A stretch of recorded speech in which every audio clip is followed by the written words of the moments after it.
Olá, gente, eu sou a professora Isa. Nós vamos fazer mais uma aula de matemática hoje e hoje nós vamos falar sobre os queridos triângulos, né? Eles caem bastante na prova e por isso é uma aula muito importante hoje. Primeira coisa do triângulo, ele vai ser o polígono de 3 lados. Então aqui, né, tá a carinha do triângulozinho que a gente vê sempre por aí. E existem algumas características que são importantes no triângulo. A primeira é que existe o que é chamado de desigualdade do triângulo. É o seguinte, a soma de dois lados do triângulo vai ser sempre maior que o terceiro lado. Isso é uma condição de existir o triângulo. Se por exemplo, se a gente pegar dois lados e somarmos, e isso for menor que o terceiro lado, o que acontece? A gente não vai conseguir fechar, sabe? Vai ficar aquele triângulo faltando um pedacinho, não vai ser um triângulo, né? Porque o polígono tem que estar fechado. Então, é uma condição de existir o triângulo. O segundo é que a soma interna dos ângulos internos de um triângulo devem ser de 180 graus. Então, aqui, por exemplo, se eu tiver um triângulo que tem um ângulo de 35, o outro de 65, consequentemente, o outro deve ser de 80 graus para a gente conseguir formar 180 graus a soma de todo mundo. E o maior lado de um triângulo é oposto ao seu maior ângulo. Então, por exemplo, aqui eu tenho 80 graus. Então, esse lado, teoricamente, deveria ser o maior. O menor, que é o 35, o lado menor é oposto a ele, e por aí vai. Então, é uma das propriedades do triângulo, beleza? Então, lembre-se sempre, a desigualdade, a soma dos ângulos internos e o lado oposto é sempre relacionado, né? Então, o maior ângulo, maior lado, menor ângulo, menor lado. E o do meio é o do meio, beleza? E agora, nós vamos ver a classificação dos triângulos. Nós temos dois tipos de classificação. Uma é de acordo com os lados e a outra é de acordo com os ângulos. E aqui primeiro a gente vai ver de acordo com os lados, beleza? Então nós temos o triângulo, que ele é chamado de triângulo escaleno. Todos os lados do triângulo escaleno têm tamanhos diferentes. Então, o exemplo de um triângulo qualquer aqui, todos os lados têm tamanhos diferentes, beleza? Nós temos o triângulo isósceles, que é o triângulo que vai possuir dois lados de tamanhos iguais.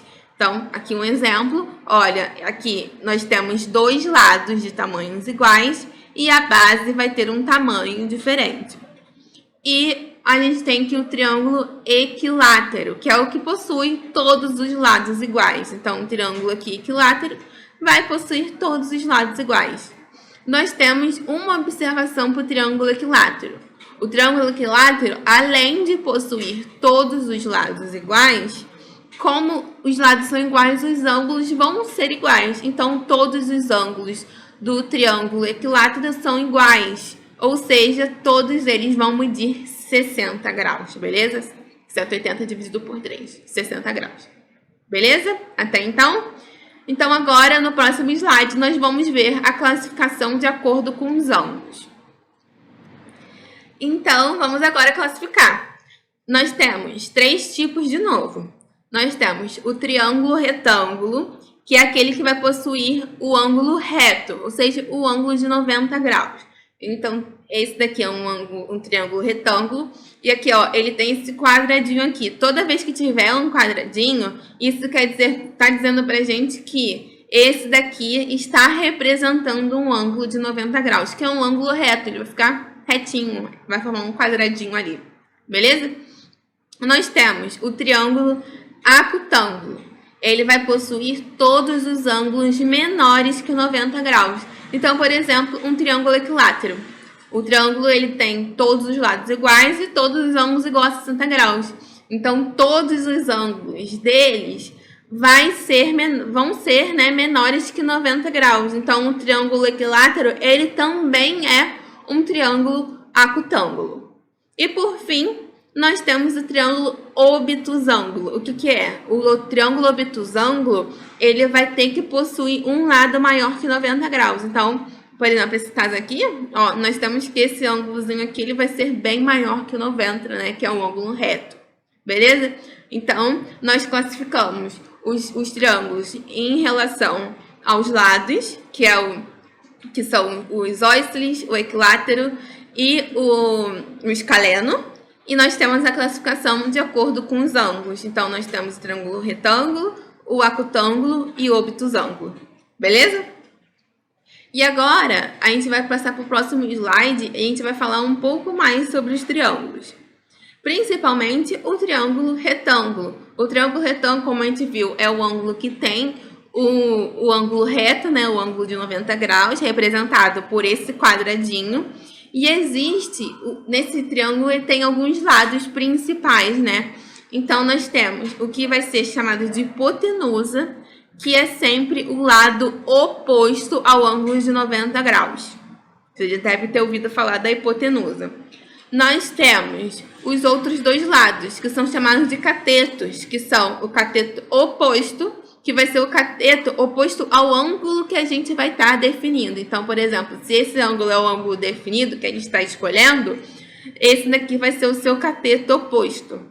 E o cateto adjacente a ele, qual que é? É o cateto que vai estar grudadinho nele, do ladinho. Ele vai ter uma hipotenusa e o cateto adjacente. Então, esses são os lados do nosso triângulo retângulo.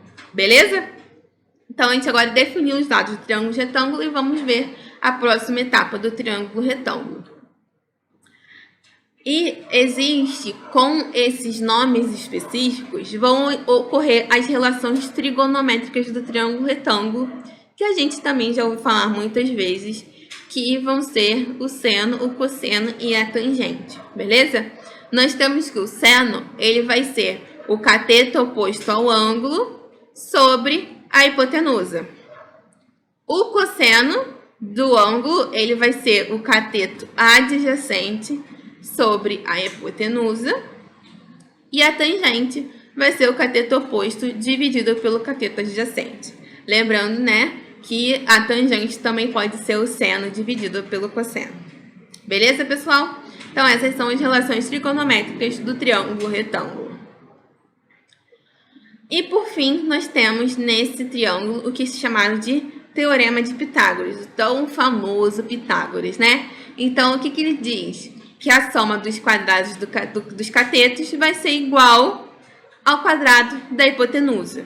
Então, olha, o que isso quer dizer? Ó, o lado do cateto oposto, então, por exemplo, 10 mais 10 ao quadrado, né, mais 15 ao quadrado, vai ser igual, então a gente vai poder fazer a conta e encontrar qual é o valor da hipotenusa ao quadrado. Então, aqui, isso daqui vai ajudar muito a gente a resolver exercícios de triângulos, beleza? E aí vamos ver um exemplo, né, do Teorema de Pitágoras. Então, eu tenho um lado que é 16 centímetros e um lado que é 12 centímetros. Qual que vai ser o valor da hipotenusa? Então, eu tenho que 16 ao quadrado mais 12 ao quadrado vai ser igual ao H ao quadrado, que vai ser a hipotenusa ao quadrado.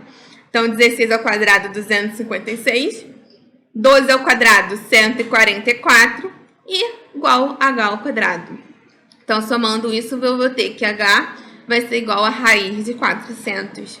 Ou seja, o meu H é igual a 20 centímetros. Então, isso simplifica muito, às vezes, a gente encontrar um lado do triângulo e por aí vai. Beleza? Para simplificar ainda mais a nossa vida, nós vamos ter o que é chamado de triângulo pitagórico. O que é isso? É um triângulo que ele tem os lados muito bem definidos e que vai simplificar muito a nossa vida. São o triângulo que tem os lados 3, 4 e 5 centímetros, o que for, né? Metros e por aí vai.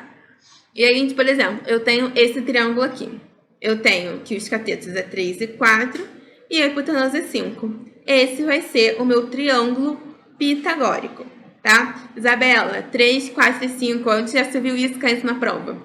Cai bastante, mas também cai os múltiplos dele. Então, por exemplo, se eu tiver um triângulo que é 4 vezes um número, esse mesmo número é multiplicado por 3 e esse mesmo número multiplicado por 5, né? O número A, digamos assim. Então, esse também é um exemplo de teorema de triângulo pitagórico. Então, eu tenho um triângulo que tem um lado 15, 20 e 25. Esse é um triângulo pitagórico. Por quê? 3 vezes 5, 15. 4 vezes 5, 20. 5 vezes 5, 25. Ou seja, os múltiplos de 3, 4 e 5. Então, ó, 3 vezes 5. Então, o meu A aqui, no caso que eu representei no meu triângulo, é 5. Então, 3 vezes 5, 15. 4 vezes 5, 20. 5 vezes 5, 25. Beleza? Por que que isso é bom? Então, imagina a gente lá na prova, né? Então, eu tenho um lado 12, um cateto 12 e um cateto 9. Quem que vai ser o lado A? Vamos lá, 12 ao quadrado, 9 ao quadrado, e a gente tem que fazer a conta, às vezes tem quadrado que a gente não sabe de cabeça. Então, olhando assim, ó, 9 e 12 são múltiplos de 3 e de 4. Então, ó, eu tenho que 9 vai ser 3 vezes 3 e 12 vai ser 4 vezes 3. Então, eu tenho 3 como o meu elemento multiplicativo dos lados. Ou seja, eu tenho que minha hipotenusa vai ser 5 vezes 3, que é igual a 15. Muito mais fácil de fazer os quadrados, certo? Então, isso vai ajudar muito a nossa vida na hora da prova para a gente resolver os exercícios. Beleza? Então, gente, lembre-se de olhar nossa plataforma para ver os exercícios sobre triângulos que envolvem essas coisas de teorema de Pitágoras, seno e cosseno, para a gente conseguir fixar melhor os conceitos. Beleza? E eu deixo para vocês essa frase de Nelson Mandela que diz: depois de escalar uma grande montanha, se descobre que existem muitas outras montanhas para se escalar. E nós estamos escalando nossa primeira montanha, que é passando no vestibular. E é isso, gente. Muito obrigada, bons estudos e até a próxima aula.